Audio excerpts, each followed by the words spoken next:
ولسمشر غني ولې بامیانو ته تللی و او هلته یې څه کړي دي؟ سلامونه لیدونکو، دا ویډیو تر اخره وګورئ او زموږ یوټیوب چینل هم درسره سبسکرایب کړئ.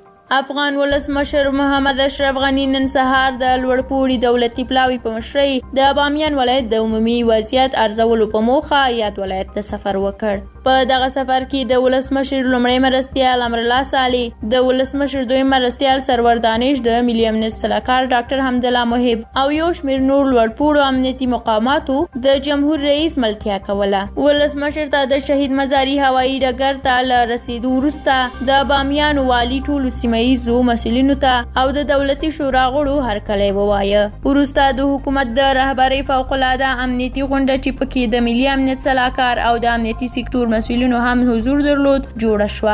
په دې غونډه کې د هیواد عمومي امنیتي وضعیت وارزول شو او پر امنیتي پلانونو، عملیاتو، د دښمن د ګواښونو د دفاع کولو، د امنیتي او دفاعي ارګانونو په شته ننګونو او ظرفیتونو بحث او خبرې وشوې. د امنیتي او دفاعي ارګانونو مسؤلینو د ځواکونو د ځای پر ځای کولو په اړه خپل راپورونه وړاندې کړل او د ولسوالیو په سطحه یې د حکومتولۍ د پراختیا او د لا زیاتو خدمتونو وړاندې کولو غوښتنه وکړه. ولسمشر پر امنیتي او دفاعي لومړیتوبونو په ټینګار وویل چې د خلکو ساتنې او د انکشافي پروژو امنیت ته د جدي پاملرنه وشي او د امنیتي او دفاعي ارګانونو انکشافي او اصلاحي برنامې دې تطبیق شي. ولسمشر همداراز د لویو لارو د امنیت پر تامین، د دښمن د بریدونو پر مخنیوي او په امنیه قومندانیو کې د وړتیا او معیار پر بنسټ پر تغییراتو ټینګار وکړ او ویل هغه امنیتي او دفاعي منصوبین دې تقدیر شي چې په خپلو اجرااتو کې له ځانه وړتیا ښودلې ده.